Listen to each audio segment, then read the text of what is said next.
Bapak dan Ibu semua, izinkan saya memperkenalkan penulis buku ini adalah Mansur Abdul Hakim.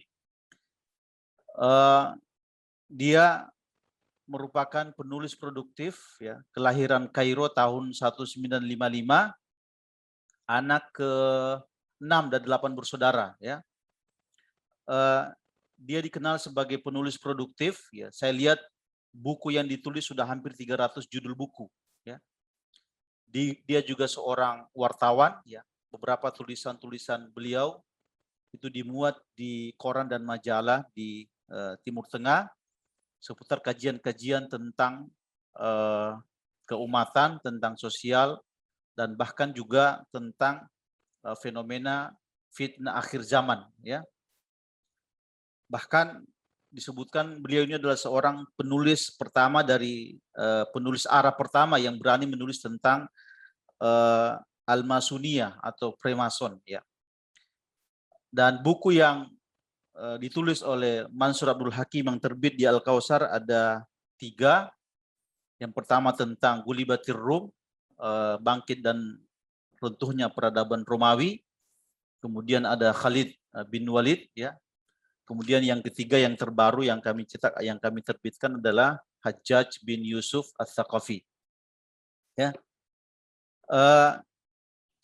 Dan insya Allah nanti kita akan mendengarkan pemaparan untuk pembicara pertama. Yang pertama insya Allah nanti akan disampaikan oleh Pak Thohir Bawazir. Ya. Pak Thohir Bawazir seorang penikmat dan pengamat sejarah Islam. Ya. Beliau sudah menulis juga beberapa buku. Ya. Di antaranya adalah Jalan Tengah Demokrasi. Ya. Buku ini tentang antara jalan tengah demokrasi antara fundamentalisme dan sekularisme yang diberi pengantar oleh Ustadz Hadian Husaini, ya, dan sekarang jadi ketua Dewan Dakwah. Kemudian Pak Thohir juga pernah menulis top 10 top 10 ya masalah-masalah kontemporer. Dan yang perlu juga kita ketahui bahwa Pak Thohir Bawazir ini adalah direktur dan owner dari Pustaka Al-Kausar. Ya. Insya Allah buku-buku yang terbit di Pustaka Al-Kausar itu hampir semuanya diseleksi oleh Pak Thohir. Ya. Dan insya Allah nanti beliau akan banyak memberikan pandangan-pandangan beliau tentang Hajjaj bin Yusuf Ats-Tsaqafi. Untuk mempersingkat waktu, Bapak dan Ibu semua, ya, insya Allah kita akan berikan kesempatan kepada Pak Thohir Bawazir untuk menyampaikan materi tentang Hajjaj bin Yusuf Ats-Tsaqafi. Ya. Kalau ada masalah, saya kira bisa disampaikan melalui chat supaya kita bisa handle dari sini. Mudah-mudahan semua bisa menyimak suaranya dan tidak ada kendala. Ya.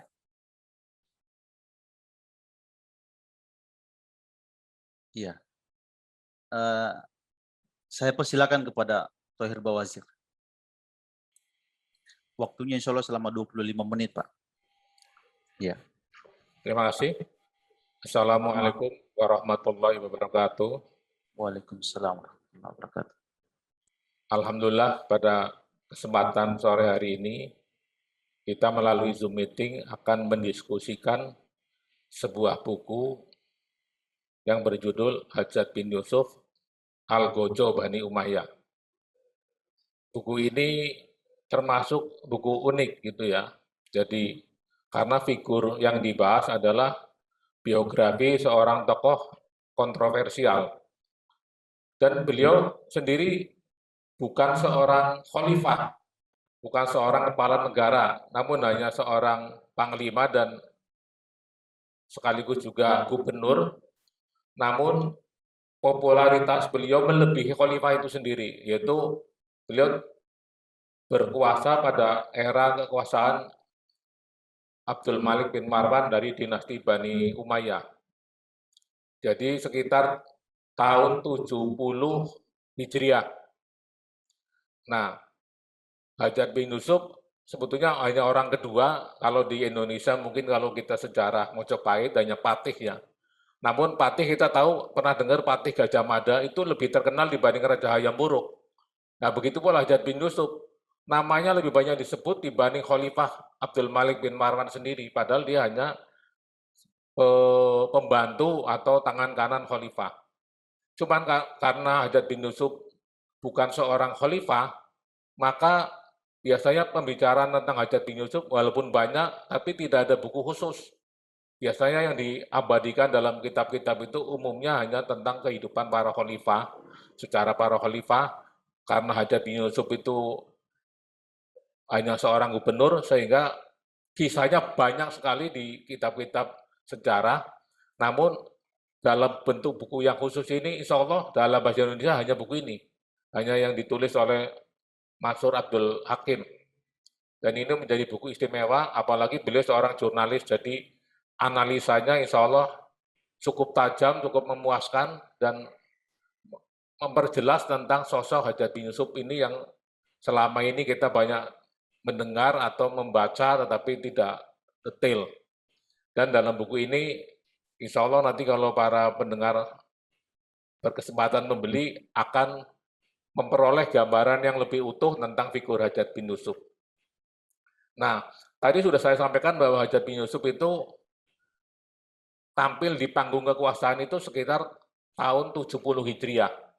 Dan saya akan mencoba setback tentang kekhalifahan pertama, yaitu khalifah Islam pertama, yaitu Khalifah Abu Bakar Siddiq sekitar tahun 10 Hijriah. Jadi khalifah pertama sampai eranya Hajjaj bin Yusuf itu tidak terlalu jauh, hanya sekitar 60 tahun. Sehingga banyak sahabat yang hidup mengalami era Khalifah Abu Bakar Siddiq, juga ada yang sampai mengalami juga era zamannya Hajjaj bin Yusuf. Karena 60 tahun ini, insya Allah masih ada orang yang hidup 70 tahun, 80 tahun, sehingga bisa mengalami dua episode. Hajjaj bin Yusuf sendiri berjaya sebagai khalifah di masa khalifah keempat dari Bani Umayyah. Namun kalau kita runtut ke depan, dia sekitar era kekhalifahan yang ke-9. Karena yang 4 pertama Khalifah Rasyidin, kemudian ada Khalifah Abdullah bin Zubair, kemudian 4 khalifah dari Bani Umayyah. Jadi kira-kira kekhalifahan yang ke-9, disitulah Hajjaj bin Yusuf itu punya peran sejarah yang sangat luar biasa.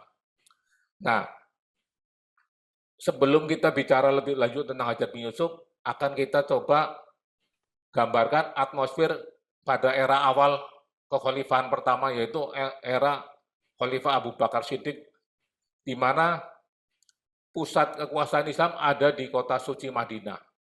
Karena Madinah menjadi kota Nabi, kota tempat berkumpulnya para sahabat Nabi, para ulama, para pejuang, semuanya ada di Madinah.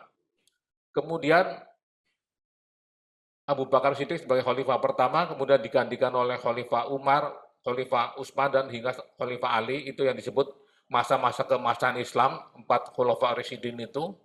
Nah, itu semuanya kebijakan politik ada di Madinah. Jadi Madinah menjadi sentral semua kebijakan politik. Nah, setelah berakhirnya Khalifah Rasyidin, Muawiyah bin Abi Sufyan menjadi khalifah pertama dari dinasti Bani Umayyah. Beliau memindahkan pusat kekuasaan dari kota suci Madinah ke Damaskus. Beliau dulunya hanya gubernur di Damaskus, kemudian beliau menjadi khalifah, kemudian memindahkan pusat kekuasaan dari Madinah ke Damaskus. Sehingga pada saat itu pula peran Madinah itu semakin termarginalkan, semakin terpinggirkan, karena semua kebijakan ada di ibu kota yang baru, yaitu di Damaskus. Nah, ketika Khalifah Muawiyah bin Abi Sufyan meninggal, beliau menunjuk anaknya yang bernama Yazid bin Muawiyah sebagai khalifah pengganti dari bapaknya. Nah, tanpa melakukan musyawarah dengan penduduk Madinah, apalagi sekarang sebaran Islam semakin jauh. Jadi kita harus tahu juga masa-masa Khulafaur Rasyidin juga penyebaran Islam semakin luas, terutama mengalami kemasan-kemasan pada saat era Umar bin Khattab, kemudian dilanjutkan oleh era Khalifah Utsman bin Affan. Penyebaran Islam semakin meluas ke Mesir, ke Yaman, ke Irak, ke Syam, dan sebagainya yang kita kenal sebagai Suriah sekarang dan Libanon dan sebagainya. Itu dalam di era Khulafaur Rasyidin sudah sampai ke sana, bahkan sudah sampai ke Azerbaijan dan sebagainya. Nah, kemudian Khalifah Muawiyah dengan kekuasaannya di Damaskus sebagai pusat ibu kota, sehingga segala kebijakan politik ada di kota Damaskus, Suriah sekarang ini. Nah, kemudian beliau menunjuk anaknya Yazid sebagai khalifah penggantinya tanpa melalui musyawarah orang Madinah. Padahal Madinah itu tempat berkumpulnya para ulama, para sahabat Nabi, para pejuang Islam. Kemudian era Bani Umayyah ini sudah memindahkan ibu kota. Nah, sehingga timbul perlawanan dari masyarakat terutama Madinah, sehingga mereka tidak mau membaiat khalifah yang baru, Khalifah Yazid bin Muawiyah tidak mau membaiat.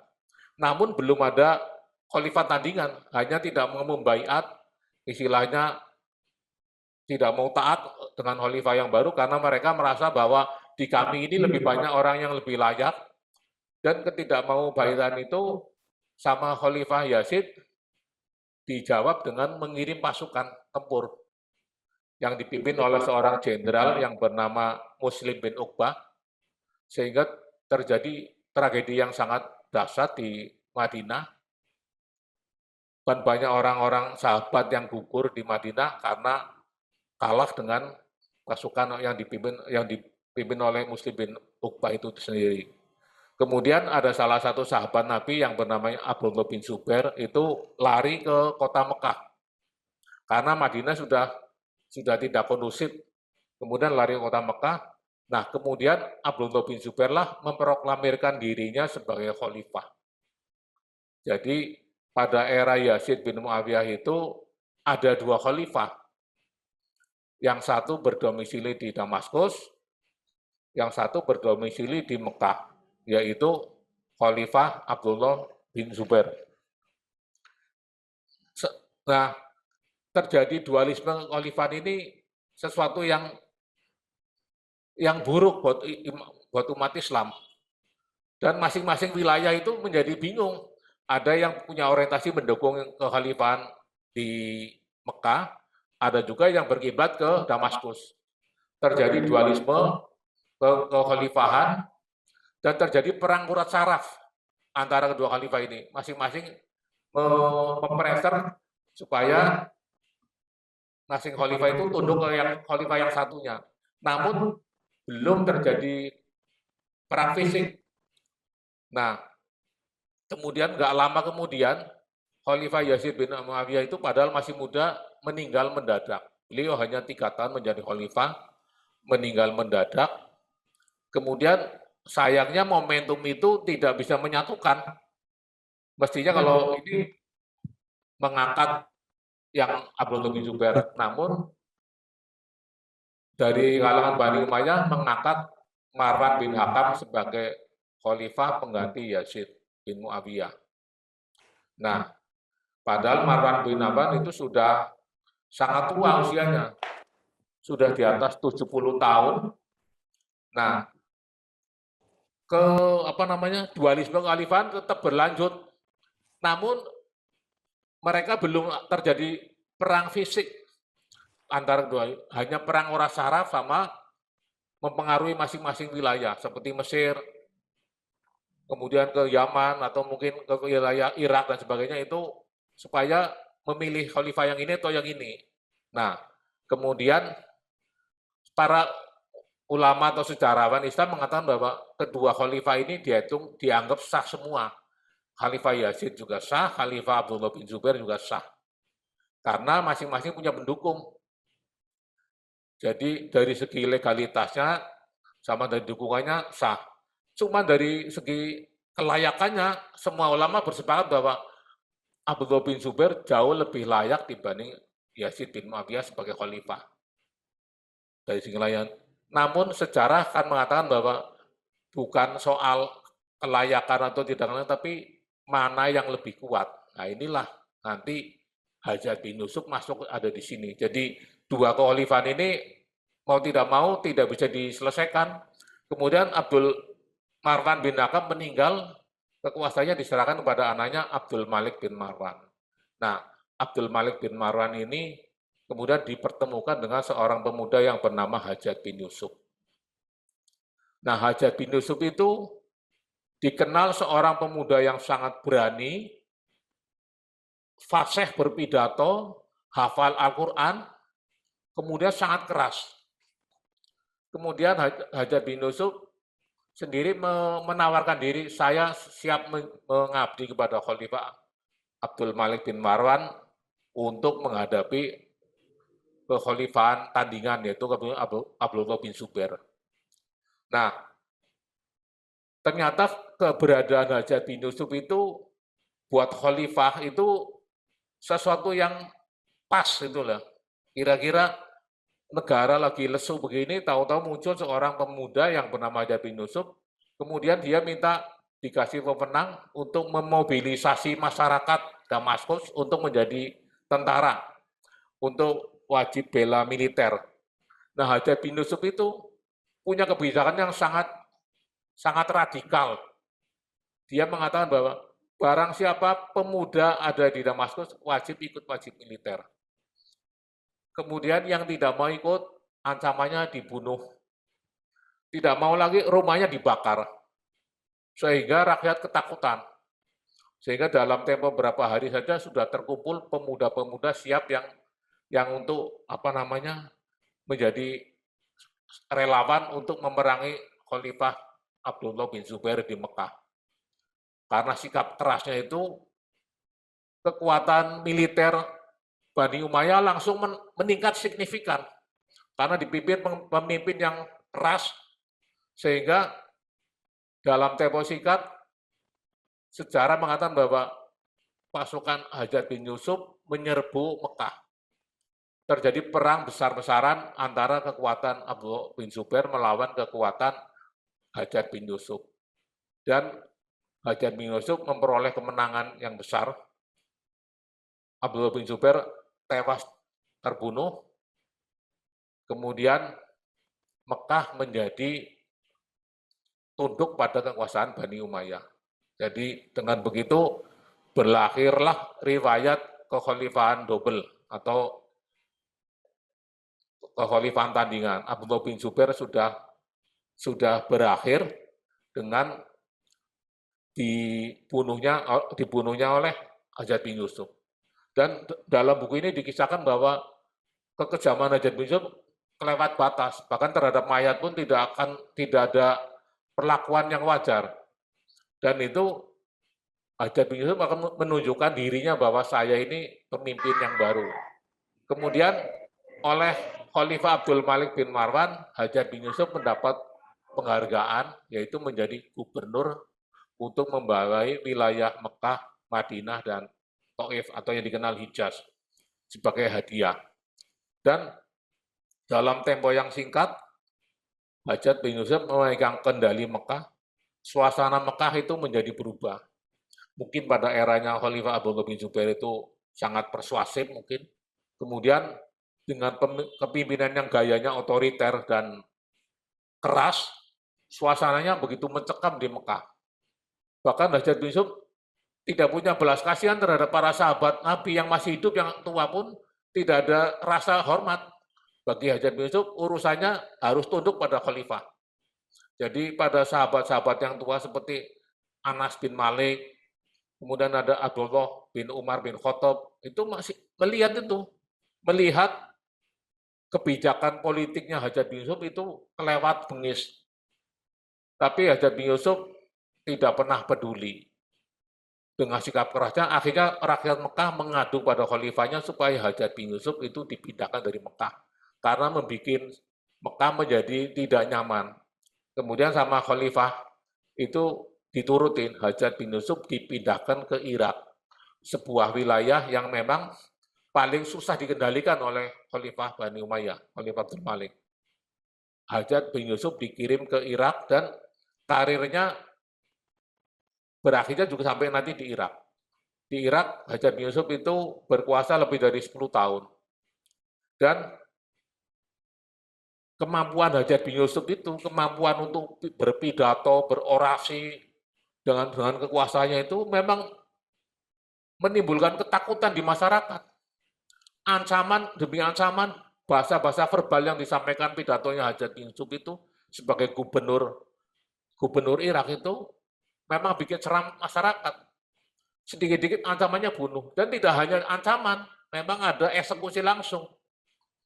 Dan Hajjaj bin Yusuf punya kaidah, nggak tahu dari mana dia meyakini bahwa barang siapa yang tidak taat sama khalifah itu boleh dibunuh. Sehingga dia merasa tidak ada beban membunuh orang. Jadi membunuh itu bagi Hajjaj bin Yusuf hal yang biasa. Istilahnya tidak harus menjadi kesalahan yang besar. Kesalahan kecil yang ada indikasi tidak loyal pada khalifah, tidak loyal terhadap penguasa, itu dibunuh. Ya itulah ciri-ciri penguasa otoriter. Nggak zaman itu, zaman berikutnya juga kira-kira kita lihat di dunia, penguasa otoriter begitu, tidak akan memberi peluang adanya perbedaan pendapat. Jadi semuanya diselesaikan dengan bahasa pedang. Dan Khalifah Abdul Malik mengatakan bahwa inilah cemeti saya. Hajjaj bin Yusuf julukannya cemeti Khalifah. Namun saya kira julukan cemeti tidak cocok. Cemeti kan cuma mukul, nyakitin sedikit lah ya, yang penting. Kalau ini membunuh, lebih tepat algojo. Karena memang terlalu banyak nyawa yang ditumpahkan oleh Hajjaj bin Yusuf selama karir militer, karir politiknya di Irak, selama belasan tahun dia berkuasa di Irak itu menimbulkan pergolakan. Namanya masyarakat yang tertekan itu pasti bergolak. Akhirnya tewas lagi, terbunuh lagi. Itu dari pemberontakan-pemberontakan, itu juga tidak sedikit pemberontakan, baik dari kelompok Khawarij maupun dari ada kaum negro dan sebagainya. Dan reputasi Hajjaj bin Yusuf memang dalam mengkomunikasikan bahasanya memang bahasa otoriter, bahasa penguasa-penguasa yang semena-mena, sehingga tidak ada rasa belas kasihan terhadap rakyat, apalagi yang oposan. Itulah karakter Hajjaj bin Yusuf. Jadi selama karir politiknya di Irak, namanya pemberontakan silih berganti. Sehingga ada beberapa ulama yang berbeda pendapat menyikapi terhadap penguasa semacam ini. Ada yang mengatakan lebih baik jangan dilawan.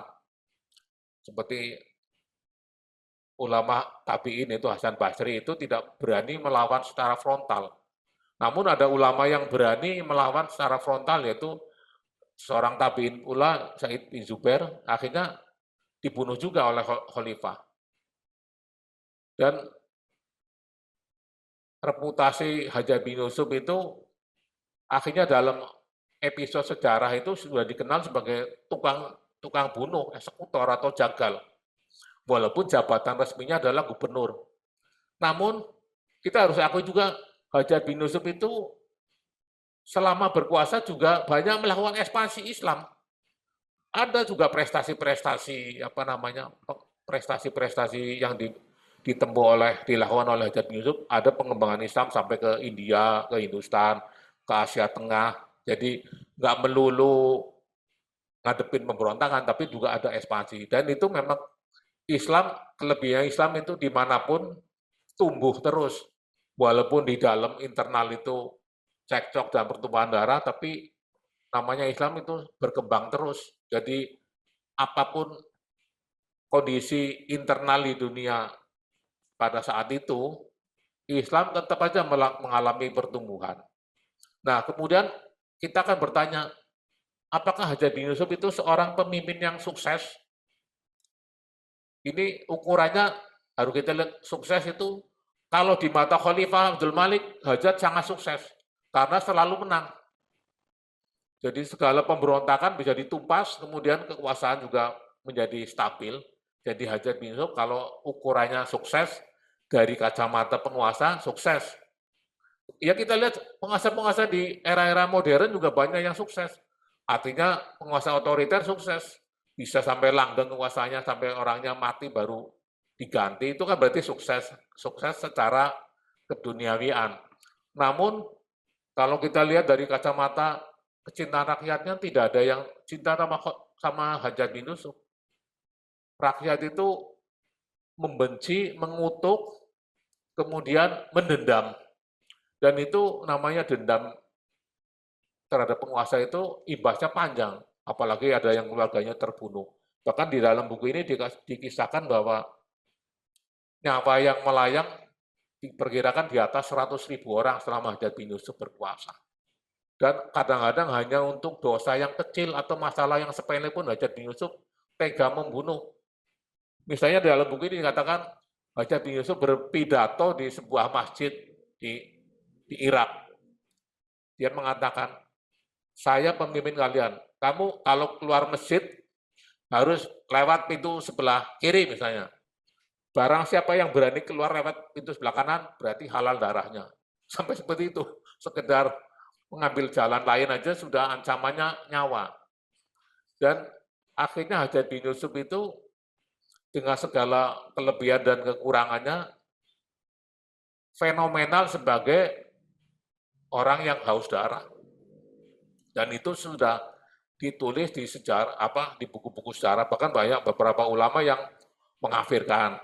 Ada juga yang hanya mengatakan dolim dan sebagainya. Namun kalau di mata khalifahnya, yaitu Khalifah Abdul Malik bin Marwan, kemudian sampai digantikan oleh anaknya Walid bin Abdul Malik, itu Hajat bin Yusuf nilainya bagus. Seorang panglima, seorang gubernur yang istilahnya yang paling sukses. Dia sebagai tangan kanan penguasa itu Hajat bin Yusuf dinilai sangat sukses. Namun di mata masyarakat, Hajat bin Yusuf itu menjadi tragedi. Kalau kita ingat pepatah bahwa gajah mati meninggalkan gading, harimau mati meninggalkan belang, Hajat bin Yusuf mati meninggalkan nama sebagai pembunuh, atau nama sebagai orang algojo yang banyak menumpahkan darah. Dan itu nggak bisa dihapuskan. Sudah terstempel, sudah tertulis dalam kitab-kitab sejarah yang sudah ratusan tahun, ribuan tahun, dan mungkin sampai nggak tahu sampai kapanpun kisah Hajat bin Yusuf itu akan tetap disajikan. Kalau kita mau lihat sebetulnya berapa lama pengabdian Hajat bin Yusuf pada khalifah, mungkin hanya 20 tahun, namun berapa nyawa yang terbunuh, dan itu nyawa-nyawa itu orang muslim, kadang untuk masalah yang sepele pun terbunuh, itu perkara yang sangat berat, dan Hajat bin Yusuf sudah memilih pilihannya untuk mendukung penguasa, dan urusan nanti sama Allah, pertanggungjawaban nyawa itu menjadi sesuatu yang tidak bisa tidak bisa Hajat bin Yusuf hindari lagi, bahwa nyawa itu tidak gampang. Dan episode Hajat bin Yusuf berakhir ketika kekhalifahan Walid diganti oleh adiknya namanya Sulaiman bin Abdul Malik. Itu nama Hajat bin Yusuf menjadi buruk. Kemudian